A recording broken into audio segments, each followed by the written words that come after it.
Amici bellini, allora dovevamo recuperare l'analisi del Venezia, però mi sembra un po' strano parlare di cose che oramai sono preistoria, quando l'attualità ci costringe a parlare del calendario perché è un caos totale. Io mi sono svegliato nel caos dei rinvii dove si parlava recuperano l'Inter con la Roma, lo recuperano dopo il campionato, invece le cose cambiano ogni minuto. Forse siamo arrivati a una decisione finale, quindi guardiamola insieme.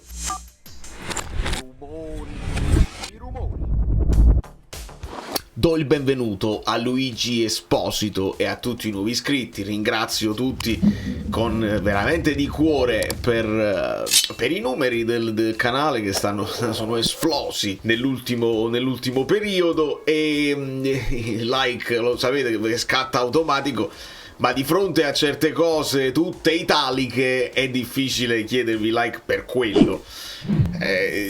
Veramente non saprei da dove cominciare. Ovviamente il retropensiero ci affligge tutti e allora qualsiasi decisione gli va bene a loro, va male a noi, eccetera eccetera. In questo caso noi siamo coinvolti poco e sono contento di averlo citato già nel video di ieri, il fatto che onestamente penalizzato il Torino per il primo rinvio, che può riposare di meno rispetto a noi, però la cosa si evolve e dato che hanno proclamato questi 5 giorni di lutto nazionale succede un macello assoluto per quanto riguarda le partite di sabato. Andiamo a capire. Volevo fare poi vi darò anche non la mollo l'analisi, vi faccio vedere poche cose, pochi screenshot, però credo sia più interessante adesso capire che fine facciamo. Mi arrestano. Sono passati per capire che fine fanno anche i fantacalci di tutti, cioè dove dobbiamo aspettare le partite. Andiamo a capire. Partiamo da questo presupposto, cioè la lettera finale è che la Lega Serie A ha deciso Inter-Roma si giocherà sabato 26 aprile ma alle ore 20:45, deroga speciale per il big match di San Siro nonostante i 5 giorni di lutto nazionale per la morte di Papa Francesco stabilito dal Consiglio dei Ministri, tenutosi oggi a Palazzo Chigi. Vi ricordate che è difficile perché è proprio un estratto di un video di qualche anno fa, c'era Biasin che diceva mi hanno invitato al Parlamento perché c'è il club Parlamento Inter, il club del Senato, c'è il club del Milan e della Juventus, me lo ricordate? Unite i puntini a distanza. Ma al di là di questo, il ministro per la protezione e per le politiche del mare i 5 giorni di lutto nazionale iniziano oggi e durano fino al giorno del funerale di Papa Francesco. La Serie A, le partite di sabato sono sospese. Quindi le partite di sabato sono sospese, ma non è vero, nel senso che fanno sospendere Lazio-Parma, ed ha anche un senso logico, perché se si tengono lì è un problema proprio di troppa gente, di sicurezza cittadina. Ma Como Genoa perché? Per rispetto. Allora, se per rispetto al lutto nazionale, allora manco mercoledì i recuperi si dovrebbero giocare, perché è là che io non trovo poi la concomitanza. Ma dobbiamo farlo per forza perché abbiamo già saltato quello là, adesso come facciamo? E allora ne fai 4 giorni di lutto nazionale, altrimenti tutto risulta incoerente. Tra l'altro Lazio-Parma verso il rinvio, perché questa è la cosa che interessa, per avere poi il 2 di picche, 30 milioni, 27, 35, 40, 60, 59, 57, 112. La legge dice di no a Lotito perché Lotito già aveva mandato una lettera per il rinvio di Genoa-Lazio. La legge deve già recuperare la partita di Marassi contro il Genoa, inizialmente programmata nel giorno di Pasquetta e rinviata a domani. Quindi queste sono le ultimissime notizie che ho raccolto sul Corriere dello Sport proprio in tempo reale. Una data che è stata contestata dalla Lazio con una lettera di protesta firmata dal presidente della Lotito, le cui dimostranze non sono però state accolte dalla Lega Serie A, che ha deciso di confermare la data di domani. La prima utile per garantire la regolarità. Non parlate di garantire la regolarità del campionato, non assolutamente, anche perché quando ci sono i rinvii, lo sapete benissimo, c'entrano anche le squalifiche, oltre la questione di fortuna, tra virgolette, gli infortunati che tu puoi recuperare se la recuperi più in là.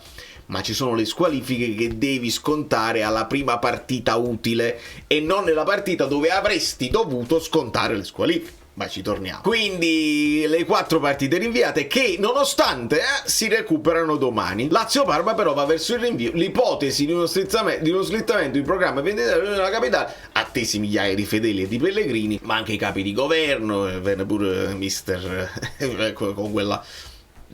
non entrerà nel mio algoritmo. Per motivi di ordine pubblico, ipotesi, manca solo l'ufficialità del rinvio della sfida dell'Olimpico a lunedì e non alla domenica, giorno in cui a Roma è in programma il Giubileo dei Giovani. Quindi oltre a queste cose qua c'è anche il Giubileo dei Giovani con più di 100.000 persone in arrivo per l'occasione.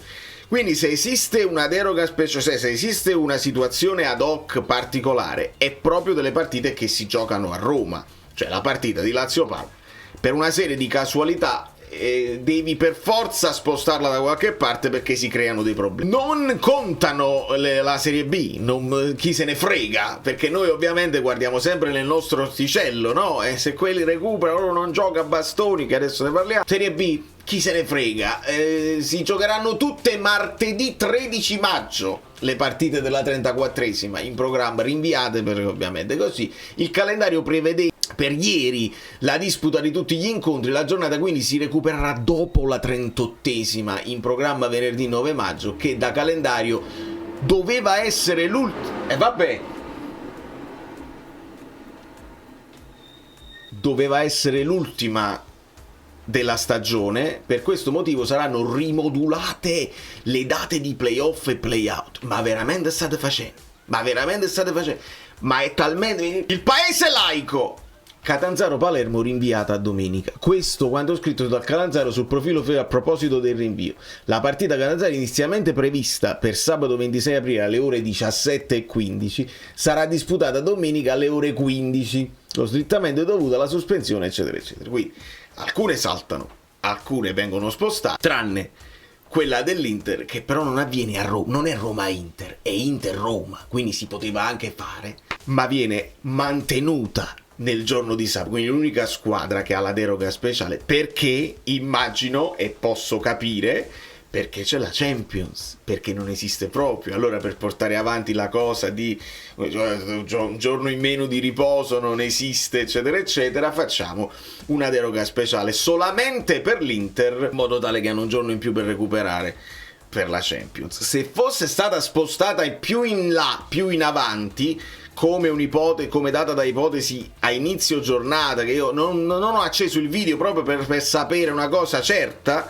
si sarebbe parlato di altro, ovvero di questo, perché sono arrivate le squalifiche per Bastoni e Mkhitaryan e quindi avrebbero poi saltato non la Roma, ma avrebbero saltato il Verona, senza contare il recupero degli infortunati, Thuram che sta un po' acciaccato, e insomma le polemiche ci sarebbero state lo stesso. Da un pochino però sensazione che di tutte le cose che succedono in Italia, per loro una deroga speciale la facciamo, perché dai, dobbiamo garantire anche che una squadra italiana in Champions fa bella figura. Tutto questo non mi rendo conto, non capisco il perché devi spostare anche Como Genoa. Non me lo spiego, non c'è alcun motivo al mondo. Como proprio lontano dal giubileo, dai funerali, da tutte le cose, quindi perché?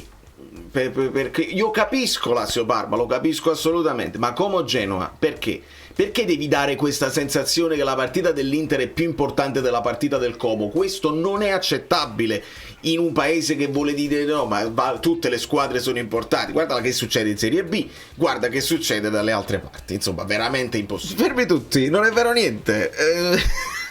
No, restano i ragionamenti, perché io non posso fare un video. Per fortuna esiste l'editing, altrimenti se facessi da cellulare, puff, upload. Allora, ufficiale, domenica, allora, Como Genoa, domenica 27 aprile, il video non invecchia, alle 12:30. Inter Roma, domenica 27 aprile alle 15, anziché sabato come avevano detto.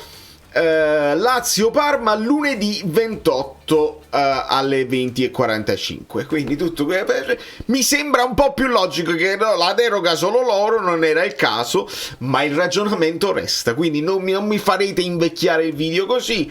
diamo la sensazione, la cosa la chiosa finale, e da New York Valerio Fluido è tu. Prima di arrivare ai voti, e qua insomma sono cose nostre che veramente prendo spunto dai voti della community di Telegram, perché colpa mia, qua mi prendo tutte le responsabilità, troppe cose da fare questa settimana. Non vi faccio mancare un paio di chicche. Prima di tutto, bello che i giocatori, insomma, tra gli infortunati e tra quelli indisponibili, erano tutti lì con la squadra. Vedete Juan Jesus, vedete Neres col cappellino, più in là c'è il Buongiorno, insomma tutti con la squadra. Al saluto tra Nesta e Conte, vedete l'uomo più bello del mondo, che è Lele Oriali, veramente bellissimo. Sfiziosa anche sta foto, perché può rappresentare quasi un passaggio di Nesta. È stato uno dei difensori più belli ed eleganti, anche efficaci, veramente straordinario. Lo ricordo ancora come uno dei miei preferiti, tra l'altro anche lui numero 13, e quindi il numero che poi diventa di Santa Croce, che poi diventa il mio. E un Buongiorno che lo saluta con un sorriso, e Nesta quasi lo guarda e dice: ma tu puoi che te i chiarielli di luna che mi passano così. Buongiorno invece mi sembra molto più sereno. A proposito, è zombato anche Neres, eh? Ah, vedi come al solito le cose da dire sul Napoli ci sono sempre, ma ne parliamo. Rigore non dato per il Napoli, netto, nettissimo, non puoi assolutamente tirare la maglietta così, non mi interessa. Quindi il Napoli difficoltà a sbloccarla, tutto quello che volete voi. Rigore nettissimo, non se ne è parlato. Questo è il rigore, che di cosa ci volete contestare? È rigore. Ma fa rigore proprio, perché se io sto cercando di controllare il pallone e tu vuoi la maglietta prima della fine della partita, è rigore, punto e basta. Andiamo avanti. Pagelle, vediamo se sono d'accordo con gli utenti della community. Meret 6, credo di sì, abbastanza inoperoso.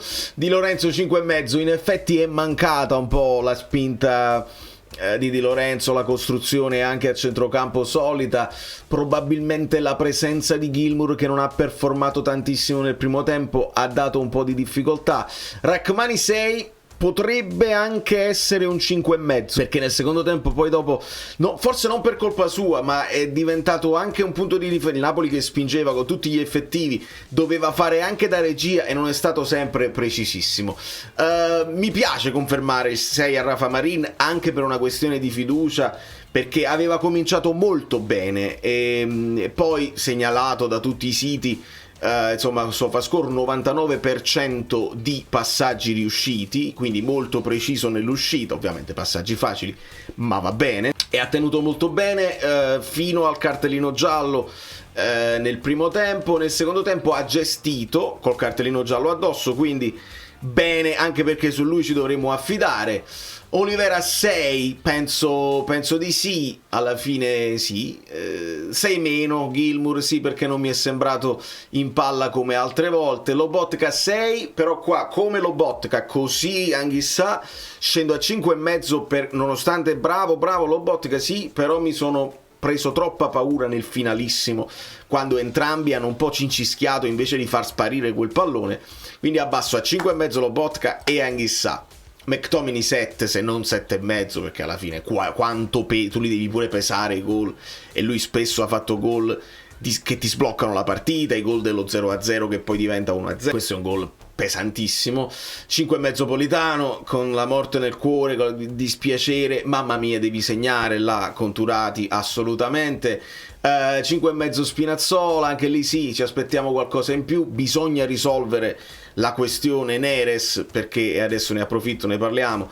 C'è lesione, il Soleo, il Soleo, insomma c'è lesione, e quindi si parla perlomeno altri 15 giorni e potrebbero essere di più, e quindi dobbiamo poi interrogarci sulle soluzioni.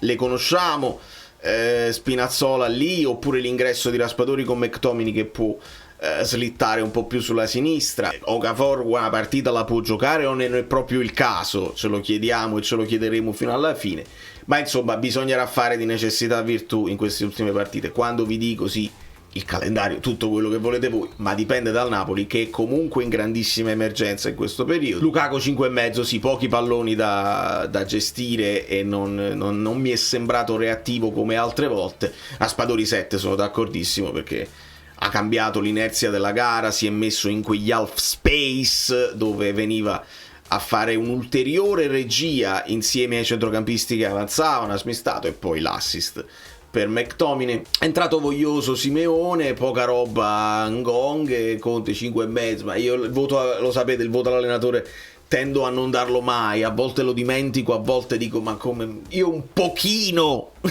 nel mio piccolo calcio ci ho giocato, ad allenare proprio dovremmo fare i bravi, e non, perché poi lo sanno loro quali sono le problematiche che devono affrontare. E l'arbitro bene o male un 6+. Facevamo questa riflessione, dici ma all'arbitro tu non vai mai, dici quando va tutto bene comunque gli dai 6 non escono mai voti alti per arbitri anche quando sono perfetti, cosa rara. Però non è che c'è un range da 1 a 10, glieli diamo i 2 quando sono disastrosi, ma non diamo mai 8 a un arbitro. 6+, va bene, ovviamente ci può stare. E la questione Neres l'abbiamo affrontata, bisognerà stringere i denti. In queste ore si è parlato di nuovo di Højlund, di altro interessamento per Osimhen, insomma esce ogni volta. Fabrizio Romano ha parlato di...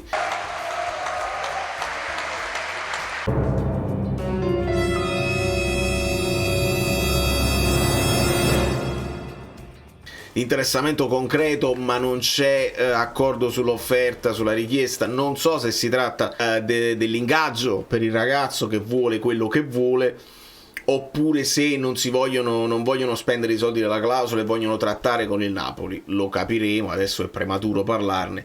Si è parlato anche di giunto lì, la prima cosa che vuole Osimhen, ma come ve lo potete permettere? Mi chiedo, vi dovete togliere Vlahovic da addosso, ve ne pigliate uno che piglia quanto Vlahovic come ingaggio, più quello che costa. Non lo so se sono in grado di farlo. Ma filtrano buone notizie, possiamo chiudere con una buona notizia che ci dà Di Marzio, con un buongiorno in fase di recupero. Aumentati i carichi di lavoro, ci fanno sapere, quindi potrebbe essere disponibile contro il Torino. Immaginiamocelo per ora sempre in panchina, te lo porti e se succede qualcosa, con la conferma di Rafa Marini in questo momento mi sembrerebbe logico farlo senza rischiare. 5 partite song, se lo perdiamo non mi sembra il caso. Facciamo un giro finale su X, perché io l'ho proprio lanciata come domanda per portarvi un contenuto. Ricapitolando, Inter-Roma si gioca 2 ore dopo, Como Genoa salta, Lazio-Parma salta. Como Genoa è stata spostata domenica alle 15, mentre Lazio-Parma andrà in scena lunedì 28 alle 20:45. Si attende il comunicato ufficiale, ci fanno sapere. E io mi fido, perché c'è stata una scrematura naturale anche su X. Quelli là più violenti tendono a non seguirmi, così quelli là più addirittura dittatoriali nemmeno, quelli là proprio bravissimi, nemmeno quelli alla fine finiscono per seguirmi, quelli là più calmi. Vedi, buon per noi, non potevano rinviare, perché c'era quella possibilità di rinviarla a maggio, proprio campionato già falsato così, immaginate con un rinvio così lungo. Lazio-Parma era l'unica che aveva senso e sono d'accordo, probabilmente entrambi lunedì, oramai è una barzelletta, e infatti tutti i vari spostamenti. Enzo ci dice, invece si è giocato il suo solito giorni senza alcuna, Inter voleva rispettare il lutto, giocare col rinvio.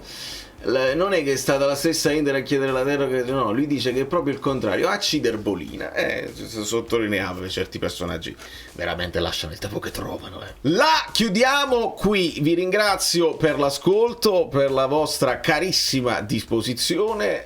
Alcune cose in italiano che io dico non hanno senso, un po' perché io lo sto dimenticando l'italiano, un po' perché ho delle frasi mie che sono diventate mie, che mi ricordano cose mie di gioventù, sono inside jokes con me stesso fondamentalmente. Alcune cose le prendo da Totò, alcune da Edoardo, alcune da Francesco Boccia, e quindi voi non potete sapere io cosa intendo, ma l'importante è che ci vediamo tutti i giorni, ci facciamo una chiacchiera, e che voi alla fine lasciate i like, lasciateli i like, perché aiutano a girare la barca ed è importante.